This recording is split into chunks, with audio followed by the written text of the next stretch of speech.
Buenas tardes, apreciados estudiantes. Esta es la tercera forma de comunicarnos con ustedes. En la primera les envié el archivo completo de la guía didáctica, de manera tal de que ustedes estuviesen enterados plenamente de cuáles son los objetivos que se persiguen con este curso. Repito, esta es la unidad curricular, riesgo e introducción al diseño estructural.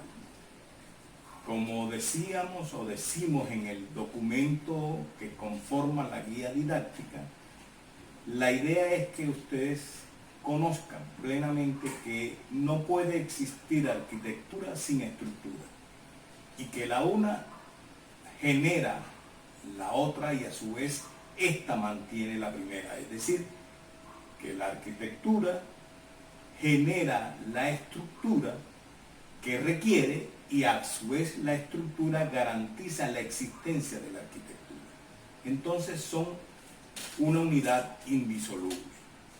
En ese mismo sentido, se estableció un objetivo general que es el propiciar en el participante en el programa de formación de grado en arquitectura el estudio y comprensión del comportamiento de las estructuras con sus materiales y el análisis de los elementos estructurales que componen las edificaciones, las cuales materializan el hecho arquitectónico. Por supuesto, una de las competencias que deben adquirirse es fundamentalmente el reconocer la resistencia de los materiales como una rama de la mecánica que investiga el comportamiento de los elementos estructurales que conforman las edificaciones. Por eso, en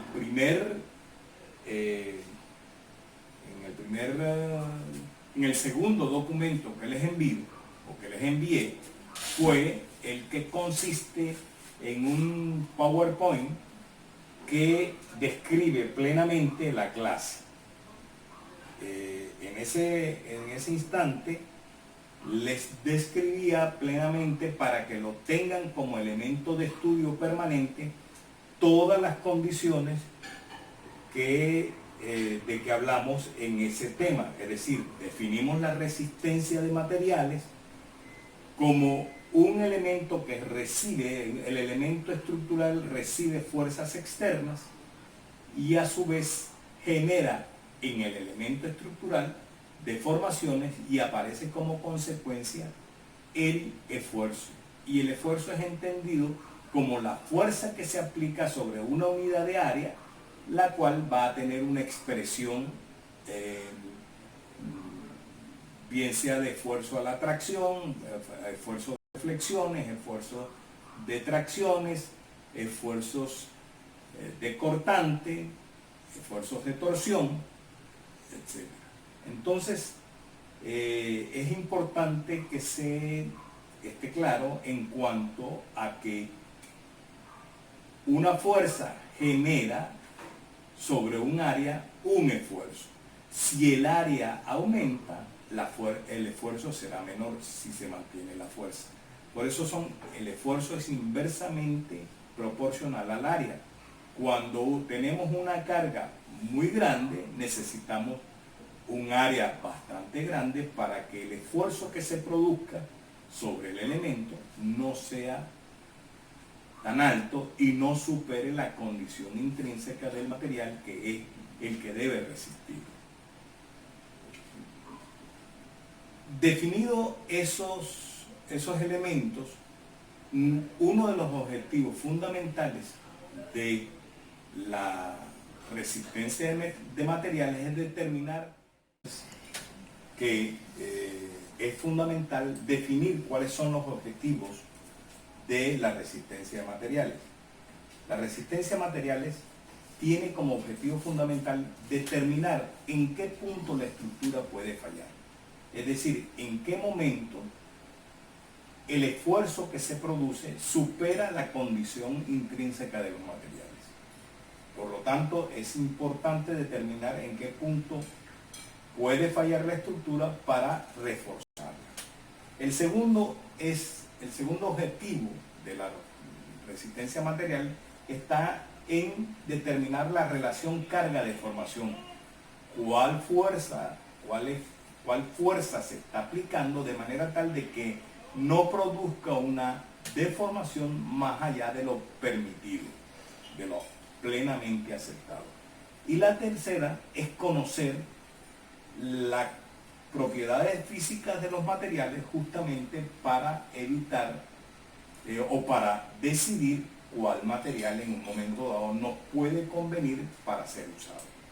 Fundamentalmente esos son los tres objetivos principales de la resistencia de materiales y a ellos nos vamos a referir en cada uno de los casos. Ahora bien, vamos a pasar al módulo en la definición de qué tipos de materiales se presentan. Básicamente, los materiales son de dos tipos: unos materiales dúctiles y unos materiales frágiles. Los materiales dúctiles se definen porque son materiales que aceptan deformación hasta cierto punto sin romperse. Los materiales frágiles, en cambio, no admiten deformación, o la deformación es tan pequeña y no se rompen sin avisar. Eso fundamentalmente es lo que tienen. Un material dúctil es esa capacidad que tienen algunas aleaciones, algunos materiales, de deformarse, alargarse, formar alambre sin romperse hasta cierto punto. Y llega un punto en que se rompen por una relación que posteriormente vamos a explicar. En cambio, los materiales frágiles son materiales que no resisten mucha deformación y se rompen prácticamente sin avisar. Estas dos condiciones de los materiales solamente tienen una transición conocida, que es el vidrio. El vidrio admite ciertos esfuerzos de flexión, cierta deformación, pero se rompe abruptamente. Por lo tanto, vamos a explicar desde el punto de vista de la curva esfuerzo-deformación cómo se producen, cómo se diferencian estos dos materiales. Básicamente, otra diferencia es que los materiales dúctiles admiten esfuerzos de tracción, también admiten esfuerzos de compresión, pero los materiales frágiles solo admiten esfuerzos de compresión. Sus esfuerzos de tracción son mínimos comparados con los que admiten para el caso de los esfuerzos de compresión. Por ejemplo, un material dúctil puede ser el acero, el cobre, los materiales que más se manifiestan de esa forma, y en cambio los materiales frágiles son la piedra, el concreto, el arradio, que es una formación previo al acero, que son justamente los materiales que no resisten. Vamos a pasar entonces a explicar la curva esfuerzo-deformación. En el caso de los materiales dúctiles, la curva esfuerzo-deformación mostrada en el cuadrante 1 de las coordenadas, colocamos aquí esfuerzo y aquí la deformación unitaria. Los materiales presentan desde el origen una curva sensiblemente parecida a una recta, presentan varios puntos que llaman poderosamente la atención. Son el origen,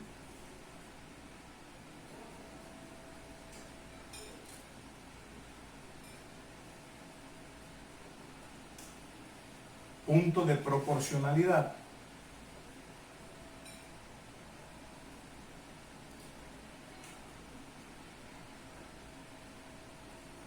yield point o punto de fluencia,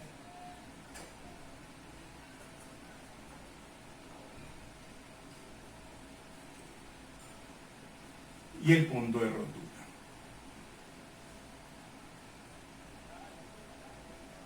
Esta curva, esfuerzo de formación, ya habíamos dicho que el esfuerzo es la relación entre la fuerza al área. Es decir, una probeta que tenga una sección, o sea, un área, es sometida a una fuerza, va a producir un esfuerzo. Si nosotros sometemos cada vez a mayor fuerza, manteniendo el área, sencillamente el esfuerzo va a crecer de manera proporcional, es decir, a medida que aumenta el esfuerzo, también aumenta la deformación unitaria. Pero eso ocurre hasta un punto. Ese es el punto de proporcionalidad y forma un espacio, o sea, un área o un rango que se llama rango elástico. ¿Por qué se denomina rango elástico? Es rango elástico porque durante este espacio o este elemento sometido a fuerza o a un esfuerzo, si cesa el esfuerzo, cesa la deformación. Es decir, el material puede estirarse y puede contraerse hasta su posición original. Pero una vez supera este punto, esa proporcionalidad, ese punto de proporcionalidad, el material entra a una deformación permanente. Y a esa deformación permanente hasta el punto de la rotura se le denomina rango plástico. Por lo tanto, nosotros tenemos aquí en esta curva dos áreas determinadas que son justamente esta área que la denominamos rango plástico, que va desde el origen hasta el límite de proporcionalidad, y otra que comienza desde ese límite de proporcionalidad hasta el punto de rotura, que le denominamos rango plástico. Es perfectamente posible. Tenemos entonces en esa curva forma dos áreas que son la del rango elástico, que es donde el material es posible que devuelva su condición original, y otra denominada rango elástico, y otra zona que la denominamos rango plástico, porque una vez producida una deformación, esa permanece hasta el final y permanece hasta que se rompe. Posteriormente explicaremos cuál es el proceso de ruptura. Ahora bien, y vamos a utilizar la misma curva para decir cuál es el comportamiento de los materiales frágiles. Los materiales frágiles, en cambio, arrancan de igual manera desde el origen de coordenadas y no tienen escalón de relajamiento y se comportan de una sola vez hacia la rotura. Esto quiere decir que no avisan en qué momento se pueden romper. Corresponden a los materiales frágiles que son sometidos solamente a compresión. No hay diferenciación en rango elástico ni rango plástico. Repito, los materiales dúctiles son sometidos a tracción, presentan escalón de relajamiento, presentan dos zonas diferenciadas, mientras que los materiales frágiles no presentan ninguna zona diferenciada y son sometidos a esfuerzos de compresión solamente.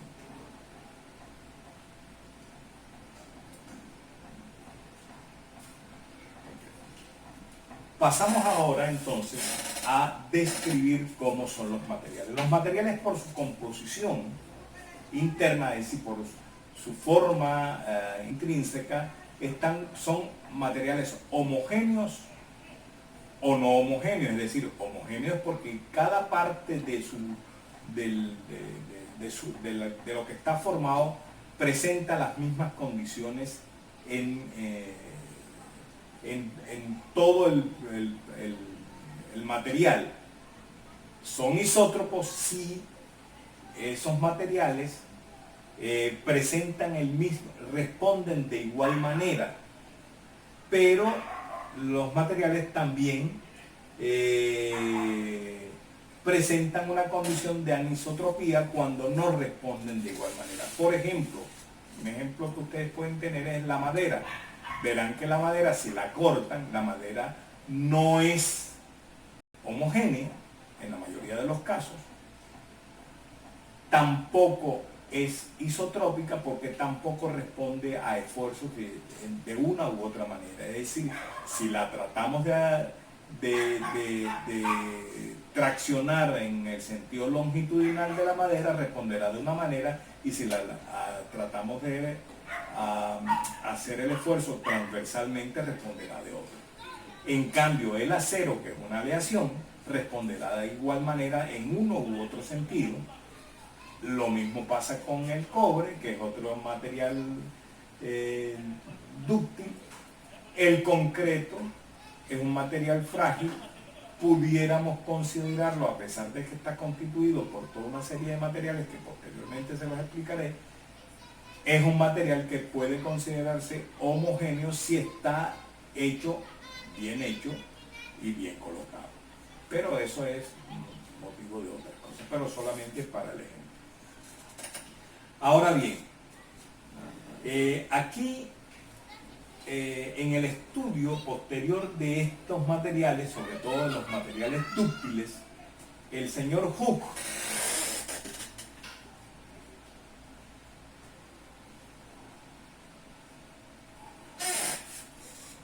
estableció una relación entre el esfuerzo y la deformación unitaria.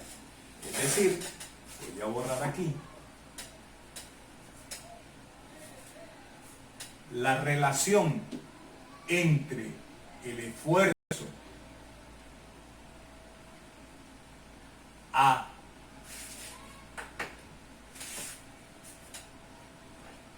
el esfuerzo, bueno, vamos a ver si esto dibuja aquí, este está un pañito húmedo, tenemos que tratar de secar esta superficie porque si no, no marcan estos marcadores. Bueno, tenemos que el esfuerzo sobre la deformación unitaria, el señor Hooke lo llamó módulo de elasticidad.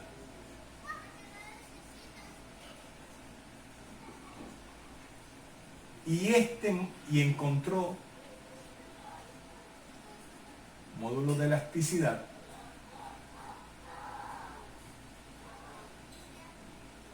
encontró que este módulo de elasticidad en los materiales es una característica propia de los materiales, es decir, viene a ser como la cédula de identidad de los materiales, haciendo el parangón,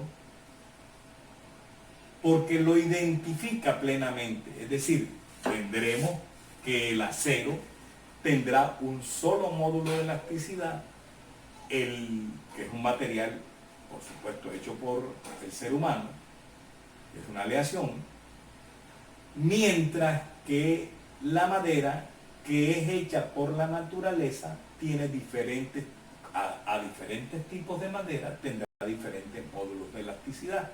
Una cosa que posteriormente se las explicaré. En este momento, el módulo de elasticidad es la relación entre el esfuerzo a la deformación unitaria. Y en el caso del acero, por ponerles un ejemplo, nosotros tenemos que el acero siempre presenta un módulo de elasticidad que es igual a 2.100.000 kilogramos sobre centímetro cuadrado.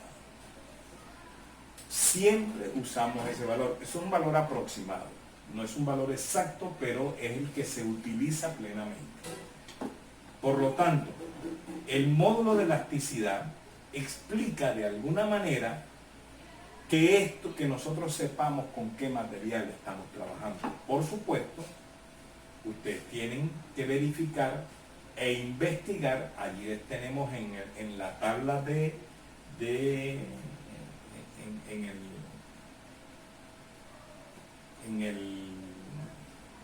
en la guía didáctica tienen unas tareas que es averiguar, investigar los módulos mecánicos típicos de los materiales. De manera tal de que ustedes vayan haciendo lo que les planteé desde el principio, que es un portafolio donde vayan poniendo sus clases y poniendo sus investigaciones y sus observaciones.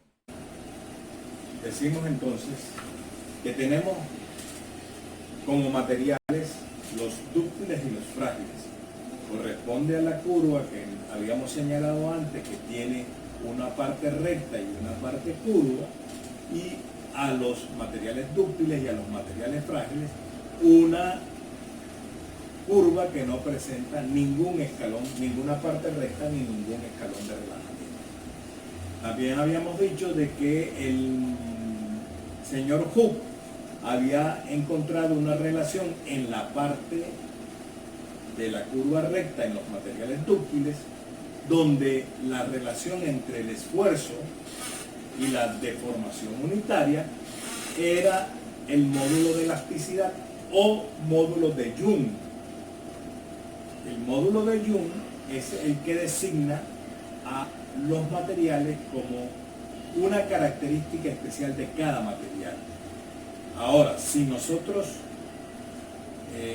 encontramos o revisamos, vamos a encontrar que todos los materiales tienen una característica, es decir, un material, un módulo elástico que los caracteriza. En el caso del acero es 2.100.000 kilogramos sobre centímetro cuadrado.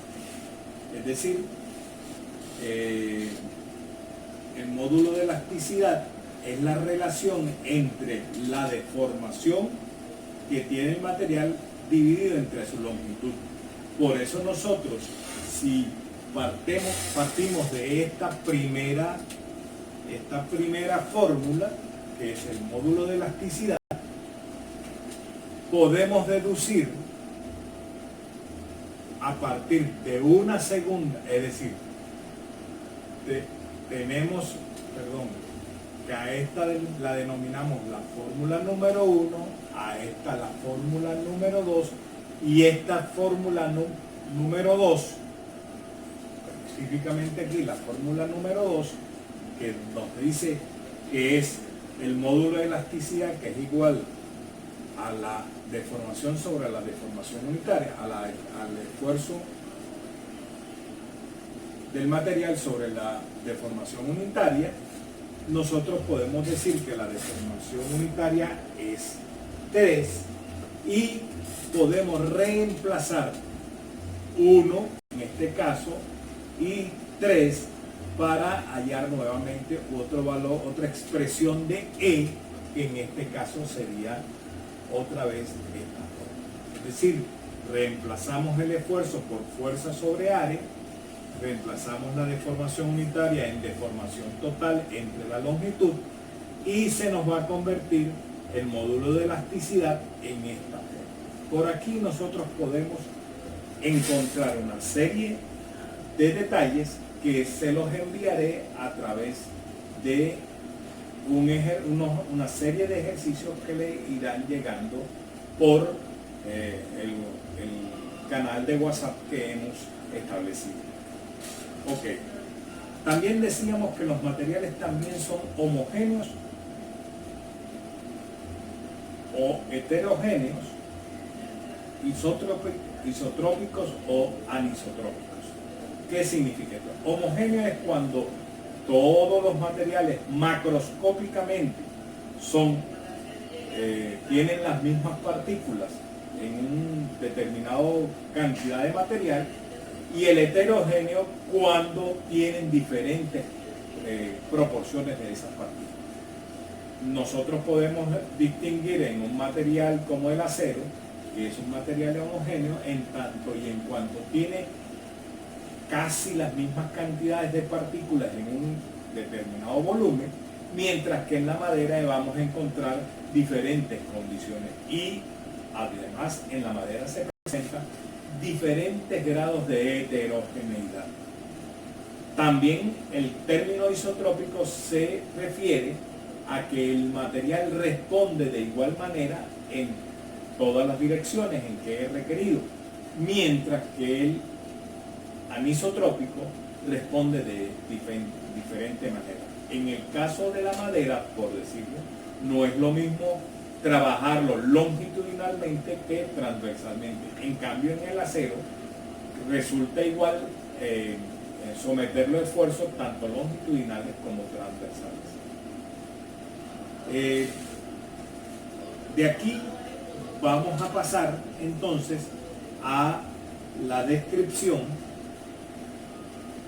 Dame la ayuda en este momento de buscar la guía para seguir nuestro